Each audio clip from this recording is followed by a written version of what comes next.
بسم اللہ الرحمن الرحیم۔ الحمدللہ، آج ہماری تلاوت کا آغاز سورہ فاتحہ، سورہ بقرہ۔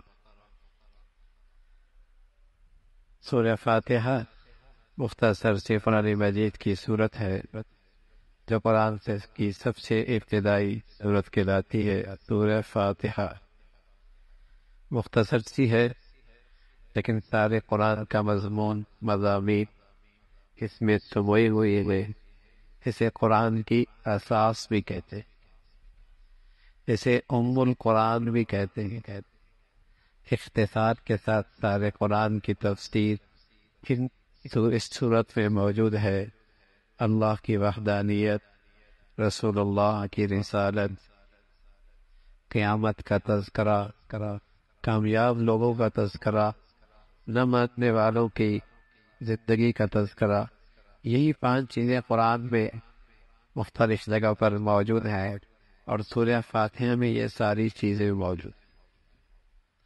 اس سورت کا ایک نام سورت الدعا بھی ہے، اور یہ دعا کا طریقہ اللہ تعالیٰ نے خود بتایا ہے کہ جب تم مجھ سے مانگو تو پہلے میری حمد و ثنا بیان کرو اور اپنا احتیاج اور اپنی محتاجی کا اظہار کرو، اور پھر اپنا مقصد سامنے رکھو۔ اور تمہاری زندگی کا سب سے بڑی دولت اور سب سے بڑی مطلوب اور مقصد جو چیز ہے وہ صراط مستقیم کا مل جانا ہے۔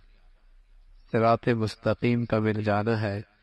جس خوش نصیب کے حصے میں یہ آ گیا تو وہ غریبوں کے اندر بھی کامیاب ہے، اور جس شخص کی زندگی میں یہ نہ ہوا وہ دولت کے ڈھیر رکھ کر بھی ناکام آتی۔ صراط مستقیم مانگو کرو، اور پھر توجہ دلائی اور رہنمائی فرمائی کہ صراط مستقیم کے لیے 2 چیزوں کی ضرورت، ایک کتاب اللہ، دوسرا رجال اللہ۔ اللہ کی کتاب بھی ضروری ہے ہدایت کے لیے، اور اللہ والے بھی ضروری ہے۔ اگر کتاب اللہ ہے لیکن کتاب سکھانے اور پڑھانے والا اللہ والا نہیں تو قرآن سے بھی گمراہ کر سکتا ہے۔ اور قرآن مجید کی زندگی، قرآن مجید کو نظر انداز کیا، محض شخصیت کو لے لیا، تب بھی گمراہی کا راستہ کھل جائے گا۔ آج امت مسلمہ جس فرقہ پرستی اور جس مصیبت میں آج گرفتار ہے وہ قرآن کی اس ہدایت سے منہ موڑنے کا نتیجہ ہے۔ یا شخصیت کو لے لیا، قرآن کو نظر انداز کر دیا، یا کتاب کو لے لیا، شخصیت سے معروم ہو گئے۔ تو ہدایت کے لیے ضروری ہے کتاب اللہ بھی اور رجال اللہ بھی، اللہ والے بھی ہوں جو اس قرآن کے ذریعے اللہ سے جوڑ دیں، اور جو اس قرآن کے ذریعے اللہ والا بنا دیں، اور جو اس قرآن کے ذریعے قرآن کا پیغام دیں۔ اگر کوئی بے دین آدمی کے ہاتھ میں یہ قرآن ہوگا تو وہ تو اپنے آپ کو اس انداز سے قرآن کی تفسیر کرے گا جس میں وہ اچھا مسلمان نظر آئے، خود نہیں بدلے گا، قرآن بدل دے گا۔ تو ہدایت کے لیے ضروری ہے کتاب اللہ بھی ہو، رجال اللہ بھی ہو، اللہ والے بھی ہو، اور اللہ کی کتاب بھی ہو۔ یہی وہ راستہ ہے جس سے ہدایت ملتی ہے، اور جس خوش نصیب کو مل گئی کامیاب ہو۔ پھر سورہ بقرہ کا تذکرہ ہے۔ بقرہ ایک گائے کا بقرہ ایک گائے ہے، اور چونکہ اس صورت میں ایک واقعہ ذکر فرمایا کہ ایک شخص نے اپنی چچا کو قتل کر دیا مال سمیٹنے کے لیے۔ چچا مالدار تھا، بتیجے جہاں کہ اس کی دولت کیسے آ سکتی ہے، اسے قتل کر دو۔ اور قتل کرنے کے بعد رات کے اندھیرے میں اس کی لاش کسی اور کے دروازے پہ ڈال دی۔ قریب تھا کہ دونوں کے درمیان جنگ اور ہتھیار اٹھ جائیں۔ اللہ نے موسیٰ علیہ السلام سے فرمایا کہ ایک گائے ذبح کرو، اور اس ذبح کی ہوئی گائے کا ٹکڑا اس مردے کو مارو، یہ مردہ زندہ ہو جائے گا۔ گائے بھی مردہ کر کے، زندہ کر کے نہیں، مردہ کر دو، اس کو ذبح کر دو، اور اس مردے کے اس گوشت سے اس مردے کو اللہ تعالیٰ زندہ کر دے گا۔ ایسے ہی کیا، زندہ ہو گیا، اور زندہ ہوتی اس نے اپنے قاتل کی نشاندہی کر دی، یہ میرا قاتل ہے۔ تو ایک طرف تو یہ اللہ کا معجزہ ہے، دوسرا اسی بنی اسرائیل میں کچھ لوگ ایسی بھی تھے جو مرنے کے بعد زندہ ہونے کا انکار کر رہے، تو اللہ تعالی نے ایک معجزہ دکھایا کہ جو اللہ مردہ گائے سے مردے کو زندہ کر سکتا ہے، اس ذات کے لیے زندہ کرنا کیا مشکل، اس ذات کے لیے کسی کو زندہ کرنا کیا مشکل۔ تو اسی طرح اور پھر وہاں چونکہ وہ بنی اسرائیل والے مصریوں کے ساتھ رہا کرتے تھے اور ان کے دلوں میں گائے کی بڑی عقیدت اور محبت آ چکی تھی، گائے کو ذبح کرنا ان کے لیے ایک توہین تھی، تو اللہ رب العزت نے فرمایا کہ یہ محبت اور عقیدت کا درجہ صرف اللہ کے لائق ہے۔ کسی مخلوق کے لیے ایسی عقیدت اور محبت جو اللہ کے شاعر شان ہے، یہ تو شرک ہے، یہ تو ساری اللہ کی مخلوق ہے، اس کو ذبح کرا کے اس عقیدے کا بھی ازالہ کیا اور اس عقیدے کی بھی نفی کی۔ تو سورہ بقرہ کسی نسبت سے اس سورت کا نام بقرہ ہے، اور اس کے آغاز میں اللہ کے کلام قرآن مجید اس کی عظمت کا تذکرہ ہے، اس میں شک نہیں، اس کے احکامات میں اور اس کے پیغام میں اور اس کی ہدایت میں کوئی شک نہیں۔ اگر کوئی شک کرتا ہے تو وہ تو اس کی اپنی دماغ کی خرابی ہے، اس کی اپنی دماغ کی خرابی ہے، ورنہ قرآن مجید اللہ کا ایسا محکم دستور زندگی ہے جس میں کوئی شک کی گنجائش نہیں، اور اللہ سے ڈرنے والوں کے لیے اس میں ہدایت ہے۔ 3 مختلف لوگوں کا تذکرہ فرمایا جو انسانوں کی تقسیم ہے، 3 مختلف قسم کی۔ ایک وہ جو ایمان والے ہیں، اور ایمان والوں کی نمایاں خوبیوں کا تذکرہ فرمایا۔ وہ کیا ہے ایمان والوں کی نمایاں خوبیاں؟ وہ غیب پر ایمان رکھتے ہیں۔ اب غیب میں قبر بھی ہے، جنت بھی ہے، جہنم بھی ہے، مولا اللہ کریم بھی ہے، فرشتے بھی ہیں، یہ ساری غیب کی چیزیں ہیں۔ ان سب پر ایمان لے کے آتا ہے۔ دوسری ایمان والے کی نمایاں خوبی نماز کا اہتمام کرتے ہیں، تیسری زکوٰۃ دیتے ہیں، چوتھی ساری آسمانی کتابوں پہ، چاہے وہ تورات ہے، چاہے وہ انجیل ہے، چاہے وہ زبور ہے، جب وہ اپنے اپنے وقت کے نبی پر نازل ہوئی، وہ سچی کتاب تھی، اس وقت وہ سچی کتاب تھی۔ بعد میں ان کے کرندوں نے اور بعد میں جسے کہیں کہ ان کے ناخلف لوگوں نے اس کے اندر تبدیلی اور تحریف کر دی، تو ایمان والا ان پر ایمان لاتا اور آخرت کی زندگی پر ایمان رکھتا۔ یہ ایمان والوں کی نمایاں خوبیاں ہیں۔ دوسرا گروہ ہے وہ کفار کا ہے جو کھلا کافر ہے، اور یہاں اللہ نے اپنے نبی صلی اللہ علیہ وسلم کو نصیحت فرمائی کہ آپ نصیحت کرتے رہیں اور دعوت دیتے رہیں، یہ ایمان نہیں لائے۔ اللہ حفاظت فرمائے۔ گناہوں کی ایک دنیاوی سزا یہ ہوتی ہے کہ آدمی نیکی کی توفیق سے محروم ہو جاتا، اس سے نیکی کی توفیق سلب ہو جاتی۔ دیکھتے نہیں آپ لوگ نماز پڑھتے پڑھتے چھوڑ دیتے، دیکھتے نہیں آدمی لوگ نیکی کرتے کرتے نیکیوں سے دور ہو جاتے ہیں، دیکھتے نہیں اللہ کا فرما بردار تھا اور اللہ کی نافرمانی کی طرف بڑھتا ہی چلا جا رہا۔ کیوں؟ کوئی ایسی گناہ کی نحوست ہوتی ہے جو اسے نیکی سے دور کر دیتی، جو اسے نیکی سے دور پھینک دیتی، زبان سے کی، دل سے کی، کان سے کی۔ اس گناہ کی ایک نحوست اس دنیا میں یہ ہے کہ نیکی کی توفیق سے آدمی سلب ہو جاتا ہے، ان سے طلب ہو جاتی ہے۔ یہ کفار ایسے تھے کہ ان کے دل پہ اللہ نے ان کی بدی کی وجہ سے مہر لگا دی، لیکن ساتھ یہ بھی فرمایا کہ ناصح اور نصیحت کرنے والا، اگرچہ سامنے والا نصیحت قبول نہ کرے، نصیحت کرنے والے کو ہر حال میں نفع ہی نفع، کوئی نہیں مانتا تو نہ مانے، لیکن یہ اللہ کے لیے اگر نصیحت کرے گا اس کی کمائی پوری ہوگی، اس کا اجر و ثواب میں کوئی کمی نہیں ہوگی۔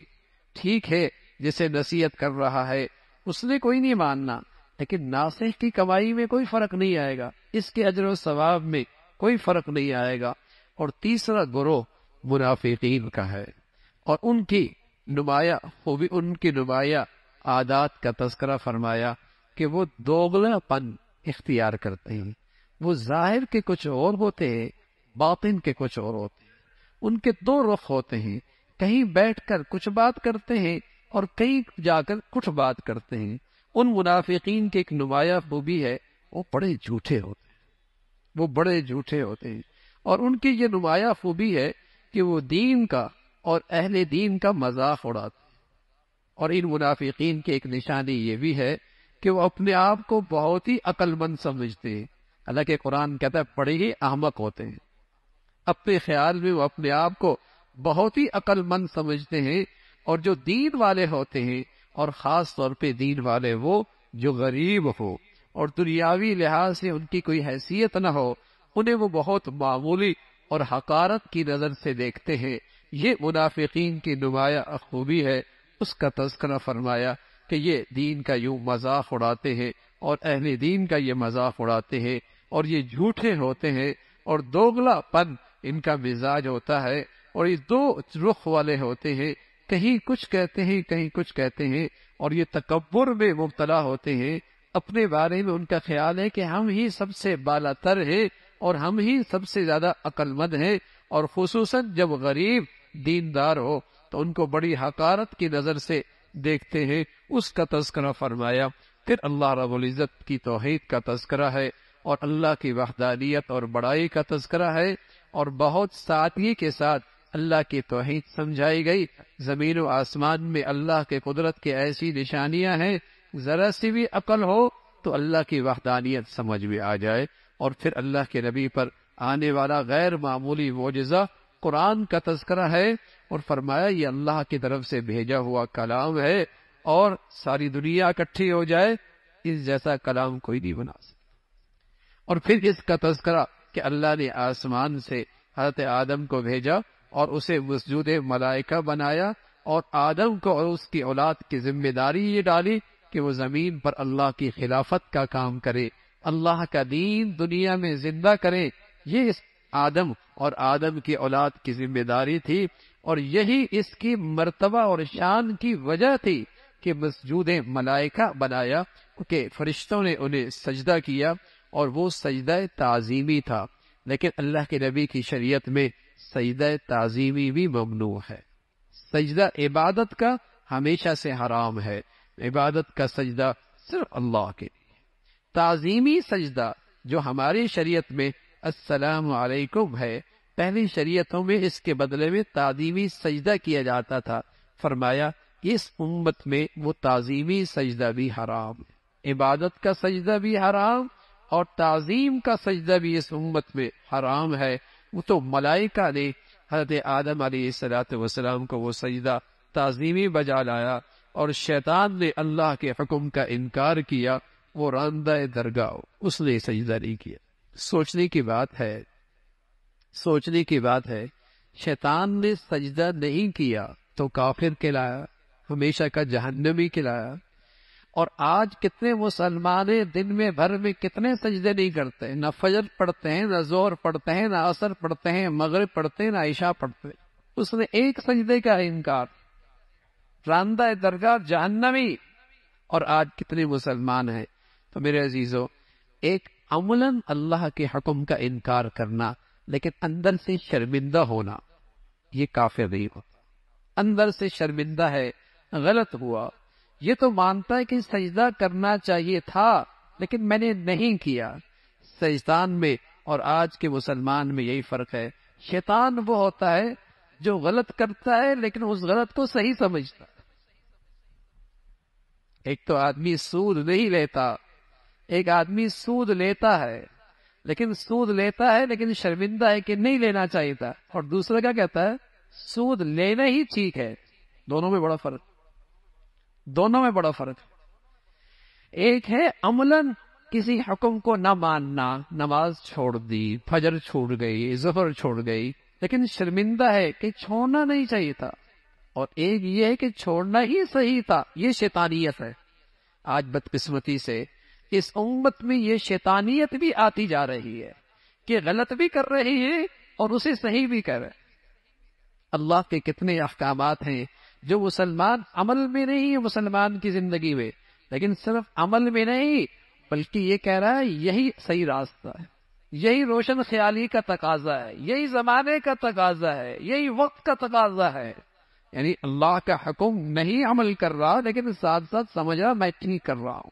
تو رسول اللہ صلی اللہ علیہ وسلم فرمایا کرتے تھے ایک وقت آئے گا لوگ برائی کو اچھائی سمجھیں گے، برائی کو اچھائی سمجھیں گے. یہ شیطانیت ہے، یہ شیطانیت ہے کہ برائی کو اچھائی کا درجہ دے دینا اور اسے ثقافت سمجھ لینا، اسے ثقافت سمجھ لینا. بے حیائی اور فحاشی ہے لیکن اسے ثقافت کا نام دے دینا، اسے ترقی کا نام دے دینا، اسے روشن خیالی کا نام دے دینا، یہ شیطانیت ہے. اور ایک یہ ہے کہ ایک آدمی سے غلطی ہوئی، گناہ ہوا، شرمندہ ہے، اس سے آدمی کافر نہیں.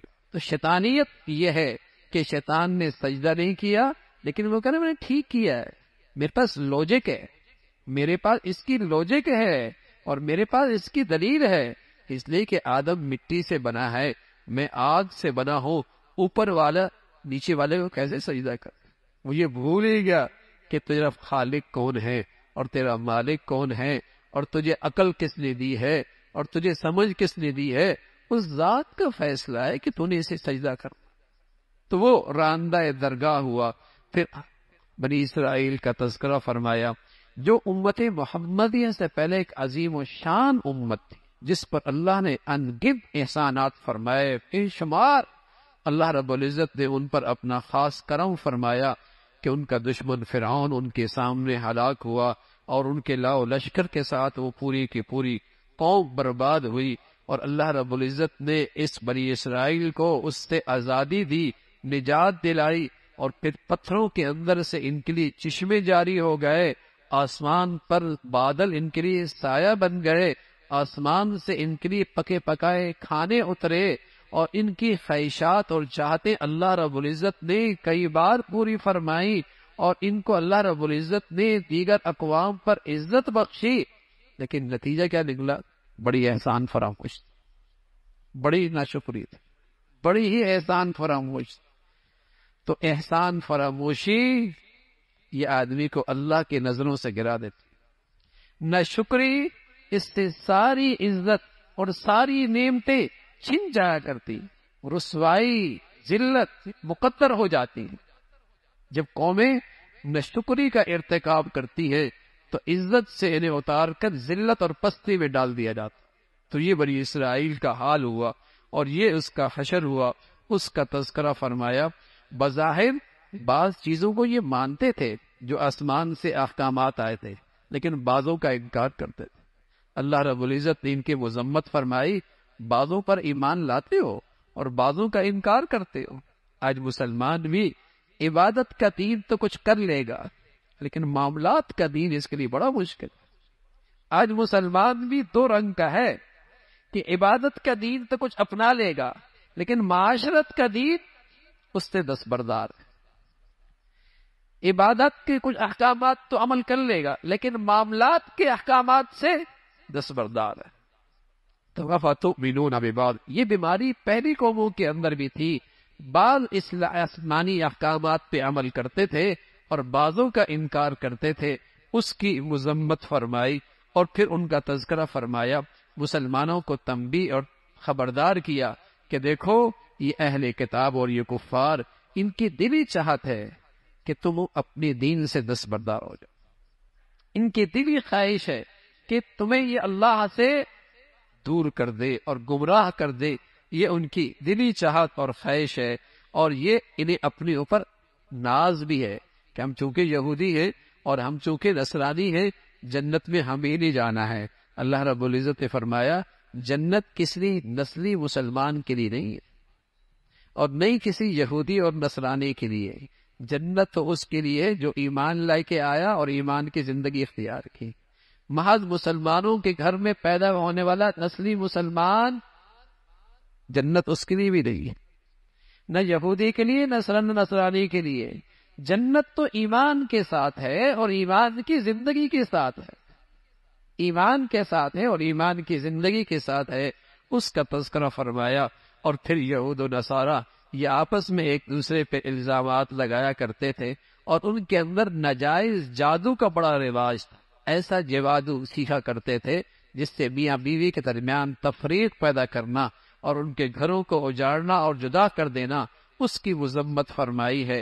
اور پھر حضرت ابراہیم علیہ الصلوۃ والسلام کا تذکرہ، اللہ نے ابراہیم علیہ الصلوۃ والسلام کا جو وہ مرتبہ عطا فرمایا ابراہیم بہت سارے امتحانوں میں کامیاب ہوئے، ان کی زندگی میں بڑی بڑی آزمائش اور امتحانات آئے، لیکن یہ ہر امتحان میں پورا اترے اور اللہ کی رضا میں اپنے آپ کو ہمیشہ سرخم تسلیم کیا، اس کا تذکرہ فرمایا۔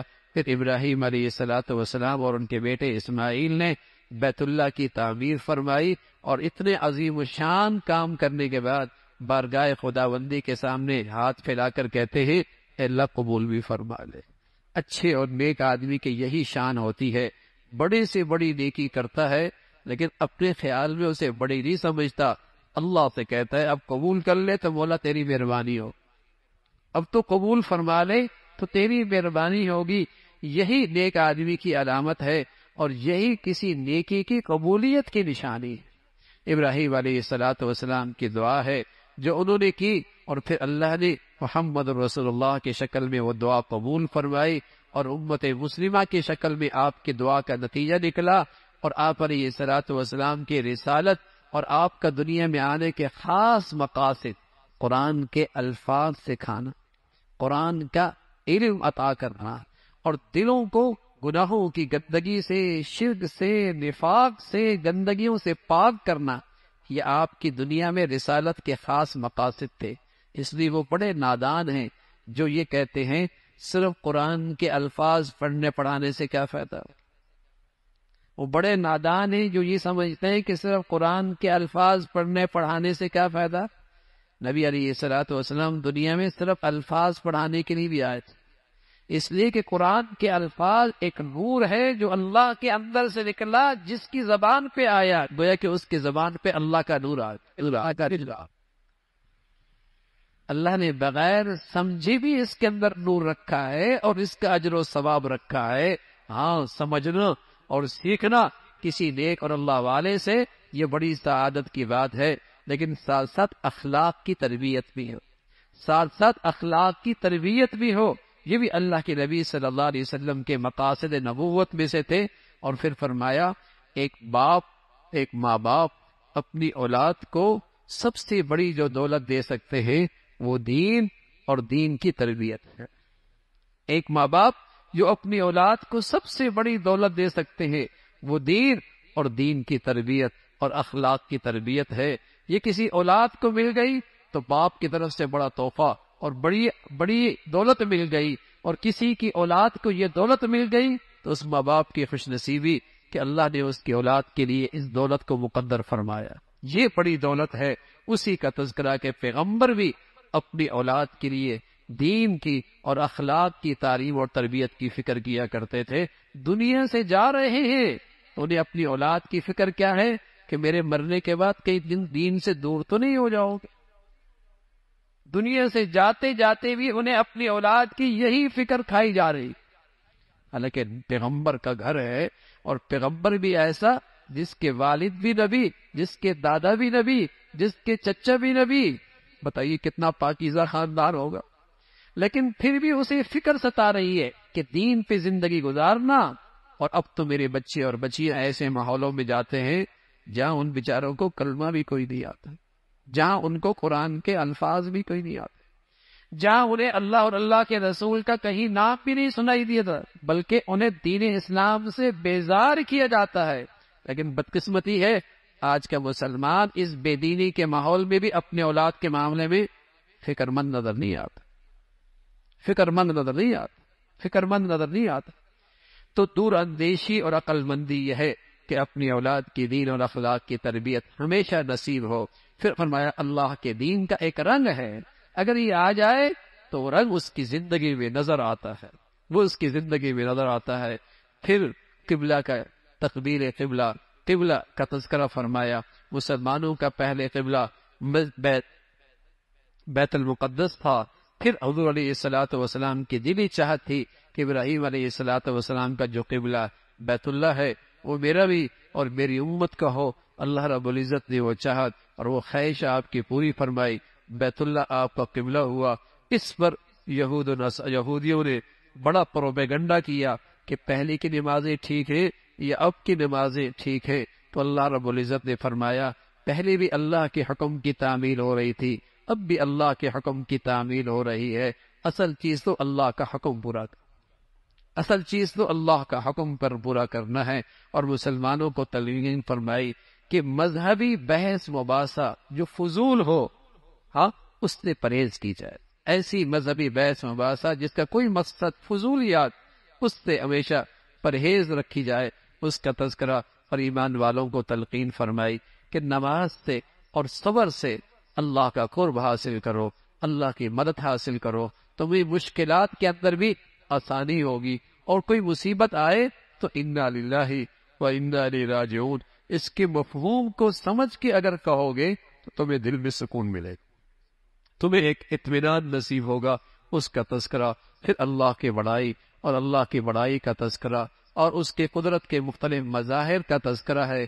اور ایمان والوں کو تلقین فرمائی ہمیشہ حلال کھاؤ، پاکیزہ کھاؤ، اور جو چیزیں اللہ نے حلال کی ہیں اسی کے اندر تمہارے لیے خیر ہے، اور جن چیزوں کو اللہ نے حرام کیا ہے جیسے خنزیر ہے اور ایسی غیر اللہ کے نام پہ نظر و نیاز ہے، ایسی بہنے والا خون ہے، یہ سب چیزیں حرام ہے۔ ان لوگوں کی مذمت فرمائی جو اللہ کے دین کی بات اور حق سچ کی بات صرف دنیاوی مقاصد اور اغراض کے لیے اس کو چھپا لیا کرتے ہیں، یا دنیا کی خاطر اپنی دین کو نظر انداز کرتے ہیں، ان کی گمراہی اور ان کی سزا کا تذکرہ ہے۔ اللہ رب العزت ہمیشہ دین کی سمجھ اور دین کی زندگی نصیب فرمائے۔